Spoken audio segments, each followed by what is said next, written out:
The system sent a confident quote for work I didn't even offer. The lead replied, "Great, when can you start?" And that's when my time-saving automation created a 45-minute cleanup job. So let me ask you something. Was the tool broken, or had I failed to design for the one unusual request that mattered? I'm Ace. Good to have you here. Let me ask you something. Have you seen this happen? The normal cases move beautifully. A form comes in, artificial intelligence classifies it, an email goes out, and the right record gets updated. Then someone gives you half the information, asks for a custom arrangement, or needs something outside your usual offer. The workflow keeps moving anyway. It guesses. It sounds polished. And now you're checking the record, correcting the message, and explaining a promise you never meant to make. Here's the thing. Automation usually doesn't fail on the easy cases. It fails at the edges, where the rules become blurry.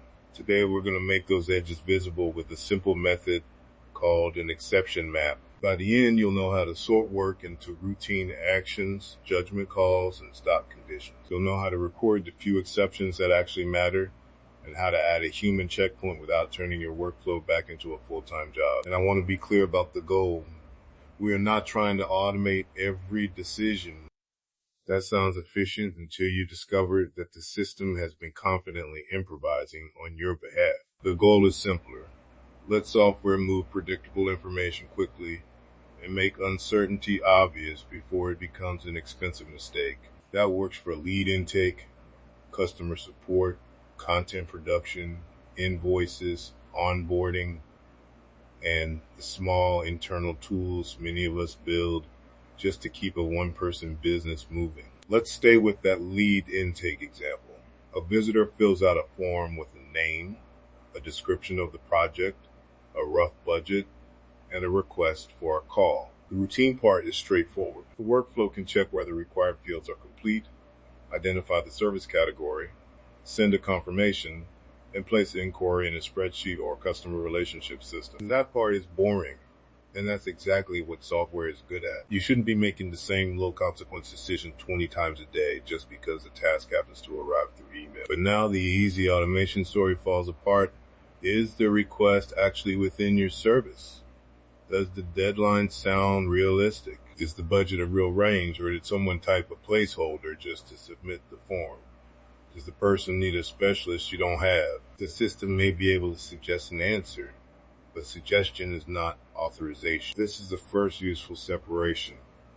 Routine actions can flow. Judgment calls should be flagged. Stop conditions should prevent the workflow from pretending that an unusual case is ordinary. Missing key details, sensitive information, and unclear commitments, or requests that could create a costly misunderstanding.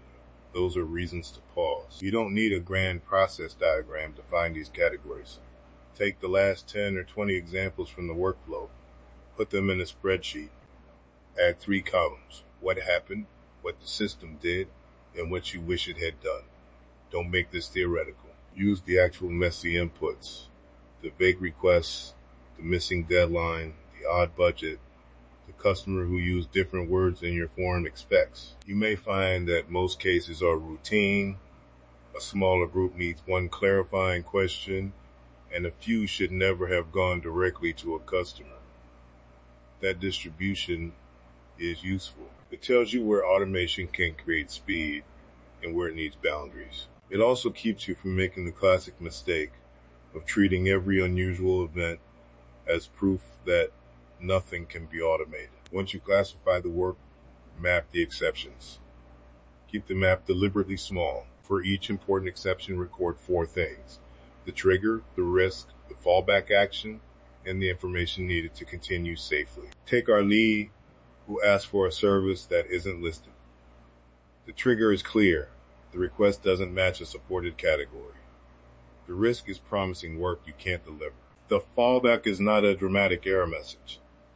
It's a neutral acknowledgement that says the request needs review. The missing information might be the exact outcome they want, their deadline, and whether they already have a provider for the specialized part. Now look at what the system actually needs to do. It doesn't need to solve the entire business question. It needs to recognize the mismatch, avoid sending a quote, preserve the lead, and ask for the next useful piece of information. That is a much smaller problem, and smaller problems are easier to test. This is also why an exception isn't always an error. Sometimes it's a valid request that simply doesn't fit the default path. The fallback could be one clarifying question, a different queue, a draft waiting for approval, or a polite handoff. The best fallback preserves momentum without pretending certainty. If the customer has given you enough information to continue safely, continue. If not, make the missing piece obvious. Now let's add the human checkpoint. And no, that does not mean a human reviews every single submission. If you do that, congratulations. You've automated the work and kept the work. A useful checkpoint is a narrow gate for defined conditions. If the inquiry clearly matches one of 3 standard services and contains the required details, let it continue. If it falls outside those categories, send it to review. If a key detail is missing, ask one specific question. If the decision could affect money, privacy, access, or a significant customer commitment, require approval. For our unusual lead, the review message might say, this inquiry mentions a custom integration and a 2-week deadline. The service category is unclear, so no quote was sent. Please confirm whether we can support the integration and choose a reply option. That's a useful handoff. It tells you what the system saw, what it stopped, why it stopped, and what decision is waiting for you. Compare that with something went wrong. That message creates an investigation. You have to reconstruct the whole history before you can act. A good escalation message turns review into a 1-minute decision instead of a detective project. You can build a first version in an afternoon. Start with a process that happens often and causes moderate annoyance. Don't begin with the most sensitive operation in your business. Use a form, a spreadsheet, and the automation platform you already understand. The first version should look almost embarrassingly simple. Add columns for the input, the normal path, the exception trigger, the risk level, the fallback, the person responsible, and the final outcome. If you're using an AI step, ask it to classify the case and explain what made it uncertain. Do not give it permission to make consequential commitments on its own. Test with non-sensitive examples first, and keep the system's authority smaller than its ability to generate fluent text. Then, build a small test set. 5 ordinary examples, 3 incomplete examples, and 3 genuinely unusual ones from past work. Watch for 2 opposite failures. One is false confidence. The system proceeds when it should pause. The other is unnecessary hesitation. It sends simple work to manual review. Measure both. Suppose 10 leads used to take 6 minutes each to process manually. Your new workflow handles routine parts in 2 minutes, but one of those 10 needs a 5-minute review. That's roughly 25 minutes instead of 60. You can see the gain. You can also see the cost. If the automation saves 10 minutes and creates 15 minutes of checking, it isn't leverage yet. Run the first week on real but non-sensitive examples.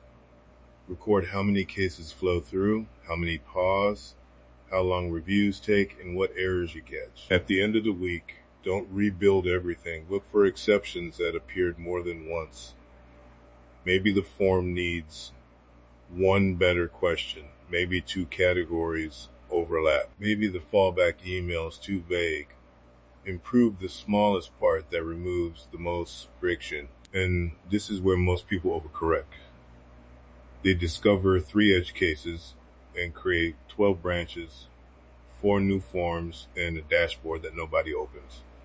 Don't do that. Ask whether an exception is recurring, costly, risky, or easy to detect. If it isn't, a clear manual note may be enough. The exception map is a prioritization tool, not a demand to build a custom software platform for every strange Tuesday. There are 3 safeguards I want you to keep in view. Don't automate judgment just because the tool can produce an answer. Don't hide uncertainty behind polished language. And don't create an exception queue that nobody reviews. An inbox full of paused work is not a safety system. It is deferred failure. Give the queue an owner, a response time, and a way to close the loop. Because every exception teaches you something about the business. It may show that your offer is unclear, your intake form is missing context, or your categories don't match how customers describe their needs. When the same exception appears repeatedly, you may not need a smarter model. You may need a better question at the beginning. So here's the exercise.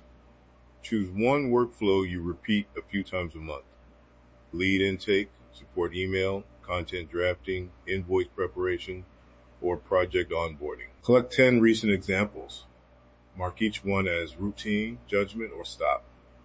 Identify the top 3 exceptions. For each one, write the trigger, the risk, the fallback action, and the information required to continue. Then add one checkpoint with a message that tells you exactly what decision is waiting for you.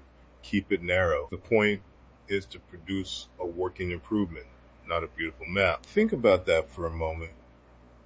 Dependable automation isn't automation that never stops. It's automation that moves quickly through safe, ordinary cases, stops for the right reasons, and leaves a useful trail when something doesn't fit.